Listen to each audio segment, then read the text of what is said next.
Kansas City Bandit Jason High here to the program. Get ready for World Series of Fighting 33, October 7th. It's actually in Kansas City, Missouri, so Kansas City Bandits going to Kansas City to fight. Right now, though, you're an American Top Team down in Florida, right?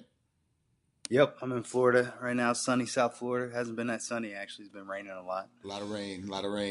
How is it? I mean, how is it down? I mean, weather obviously is not the great right now, but just because the weather pattern is coming through. But how has the training been down there for you the last three weeks or 4 weeks that you've been down there? It's great, man. Yeah, it's a great environment here. You know, there's a lot of space, obviously, but the coaches and training partners is really what you come down here for. You know, if the same guys were training down here in a barn, I'd still come down here. You know. That actually brings me to our next question. I finally got to visit the new facility, like maybe a month ago, and it's huge. Like it's state of the art. Like everything in there is state of the art, from the dorms all the way down to the stinking mats. Like everything is an amazing space. But sometimes when you get that kind of environment, you tend to get a little bit lackadaisical, a little bit slack. Athletes do, because they're used to that kind of grind and being in the dirty gyms and really having a struggle. And over there, it doesn't seem like you're having to struggle too much.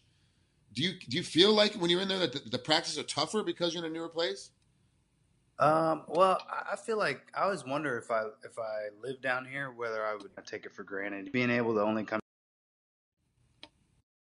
down for a few weeks, I feel like I'm just running myself ragged, trying to take advantage of everything. And so basically it just becomes like, when can I get my rest in, like that's what it turns into. Like I end up doing so much that I have to back off, sometimes. So, but it's good, man. I don't. So. Are you staying in the dorms there, or did you get a hotel room off campus? No, I'm in the dorms. There is a hotel right next door, but I'm in the dorms. College dorm, like where everyone's sharing a bathroom? Are the apartments set up? Like, how's it set up? It's kind of like it's a little collegey. There's 2 twin beds in each room. There's a little fridge in each room, and there's a community shower, and there's a large kitchen. So I mean, I guess it's not collegey at all. There's like any dorms I've seen in college never had like a big ass kitchen. Nope. And stuff like that. Do you are you a guy that has that uses meal prep for your food habits, or do you make your own meals? I usually make breakfast and dinner, and I have perfecting athletes that they do my lunches, so I can train and then just go warm up lunch. It's convenient, more convenient. Yeah, and be done with it. So, do you guys have to rent a car when you're out there as well to get around, or are you legitimately the whole 3 weeks you're there, you're stuck just in the gym? No, I've been Ubering. I go to the grocery store, I Uber to the grocery store, and then anywhere else I go to Starbucks, whatever, just wherever. So I just use Uber. Who's your main training partner here getting ready for Zeferino, your opponent? I've been training with a lot of guys, man. When Poirier, I got down here for the last part of his camp, so I did a little bit with him, just helping him out. And then, I've been sparring with Rafael Alves is a guy down here. This Brazilian guy, he's really tough, good jiu-jitsu.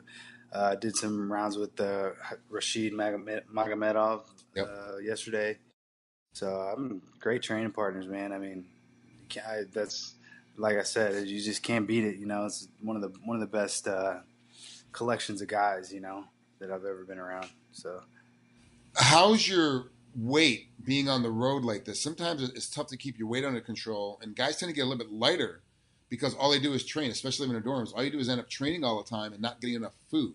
How's your weight right now? I was 74 after I worked out yesterday, so it's pretty much normal. I mean, I do lose weight really quick here, which it's a good problem. That just means I can eat more. So, Week of the fight, when you obviously when you go down the street for weigh-ins, week of the fight, what do you want to weigh when you wake up like that Monday morning, that Tuesday morning before making weight? Anything under 75. So you're still trying to cut 20 pounds of water to get down? Well, we're talking like Monday. Like if I'm 75 Monday, I'll be like by Wednesday I'll be like 72. And then I'll just get it done. So it's pretty 17 easy. pounds. It's not great, but it's not bad. Yeah, it's like, you're never gonna have a weight cut that you're like, oh, this is awesome. So Well, true. it's whatever, man. It's just it's gonna suck. It's gonna be bad. Yeah, but 15 pounds is way worse than 6 pounds. Yeah. If you're waking up Monday at 71, it's different. Yeah, it comes off really easy though. The last time, like for this last fight, I even I don't do this on purpose, but I had this Pedialyte, man, and I had made, and it was like 3 hours before weigh-ins. And it was kind of one of those scales where it wasn't like one of the best scales, but it was accurate. Sometimes, Yeah. So I stepped on it, and I had this Pedialyte in my hand, and I was like, okay, I can't drink this whole thing. So I put it down, drank some of it, and then I stepped back on it, and it didn't say what it should have said. And I was like, oh, maybe I saw it wrong the first time. You know how when you're cutting weight, your mind starts fucking with you. Yeah. So I ended up drinking the whole Pedialyte, and I got on the scale, and I was like, oh, shit. I was like, I better go down to the official scale. I got to see what's up. So I go down to the official scale, and I was like a pound and a half over. And I was like, oh, fuck. So I go, fuck it. It was worth it. I'll get back in the bath. No problem. It's totally worth it. It was totally worth it. It was worth it. Oh, man. I remember that. I remember that feeling of like being like in this, and was like, I thought you were in weight, and you're back in the sauna again. You're like, nope, had something to drink, and you're sitting there cutting weight again. I'm like, what the hell's wrong with you? Totally worth it. I'd do it again right now if I could. I had to do 20 more minutes in the bath. Who gives a shit at that point? Yeah. Oh, that's awesome. So, how do you think Zeferino matches up with you as an opponent? What do you think how this fight's going to break down from your campsite? Sorry, what'd you say? How do you think this fight's? What do you think this fight's going? How he's going to approach the fight? How do you guys analyze him as a fighter, and what do you think he's going to try to do when he comes? Well, I know he really likes leg locks, so we've been going over a lot of scenarios with that, and I think he's been trying to take people down. So I think he's gonna probably try to take me down, and then if he can't take me down, he's gonna maybe I'll sprawl and he'll just drop the guard and go right on my legs. So we've been preparing for a lot of like leg lock scenarios and just sharpening up, man. Just trying to be better, you can't. I don't like totally trying to predict what he's gonna do because he knows that I know he's going for leg locks. So I gotta try to keep an open mind when I go in there, But we definitely know he favors those leg locks. So be ready for that. What else do you think is going to happen on the feet? You say he's been shooting quite a bit. Is he going to try to punch now to take you down, or is it going to be a strict stance where he's just going to close the gap, grab a hold of you, and try to make it a dirty boxing wrestling match?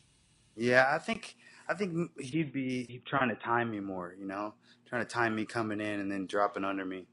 So, or backing me up to the cage, anything like that where he can put on a good leg attempt, try to get to my legs on a shot, So we've been preparing for that, just staying off the cage, It's just stuff we always prepare for, though. You never want to be on the cage, Always want to try to keep your back to the middle. So, really, it breaks down to pretty simple, as usual type stuff, Yeah, you've been in the game for so long now. You've seen the growth. You've seen how things have moved around. You've seen the gimmicky things all of a sudden start working. There's not much that happens, even because you're a fan of the sport as well. You're watching fights. There's not much that happens where you're like, wow, that's really surprising. Or that you haven't seen before. You're like, no, that I've seen that happen to me, or I've seen someone try to do that to me before. I've done that on somebody else before as well. So there's not much that really surprises you really in the sport, right? I don't want to say there's not much, but it definitely helps being having a lot of mat time, just cage time, competition time and practice time. You get to run through a lot of scenarios and be in a lot of places and just kind of get comfortable in those places where somebody who doesn't spend as much time in the gym or hasn't had as much fight experience as I have, they don't see those places and stuff like that. So it's definitely helpful. But yeah, I was talking about talking about this with somebody else a while ago. I always forget that I'm 11 years in, man. I Yeah. always forget, it's kind of like I just keeping myself hungry, with just trying to forget about all that, September 2005, Sean Westbrook was your first pro fight. Yeah. AFC 3 Impact. That Obviously, was my first pro fight. Yeah. So and you were doing amateur before that, right? I did one amateur fight, like probably maybe like a month before that. I think it was August actually, 2005. Yeah, so that's crazy. You're 11 years into this mess. Crazy. Time flies, man. I can't even believe it. I know. You're still getting paid to do what you love. It's not a real job, man. I mean, you could be sitting in a cubicle. Yeah, man. I was talking about that with Will Brooks, man. I was like, because everybody has those days where you go in the gym and you're like, "Fuck, I don't want to be in here today," or like whatever, And every time I start feeling like that, I just be like, "Man, I could be behind a desk. I just need to shut the fuck up, over with, get this done, and get through it, and tomorrow will be better, whatever." Dude, sometimes just the next practice will be better. Not even tomorrow. Yeah. So I just gotta get through this one practice. I'll be all right. Yeah, of course. That's great. Well, Jason, I'm glad you're down there in it's ATT. It's a great spot. Super excited for this fight. I'm really interested to see how you're going to deal with his leg locks because he will. I think he's going to get frustrated on his feet with you and just start diving in for crap, and that becomes more problematic because you're trying to hit him and you can't because he's rolling up underneath you, and you can kind of give him sometimes if you start to panic. So I want to see how the leg lock game goes as well. The counter leg lock game goes is what I'm interested in and see how things are going to pull together for you. Yeah, he's tricky, man. He's a good fighter. He's solid. He's got a lot of experience as well, So, it's dangerous. Every fight's a puzzle, man. So. Yeah, no matter what. No. All right, have a great rest of your train camp. We'll talk again after. All right, man. No problem. Take care.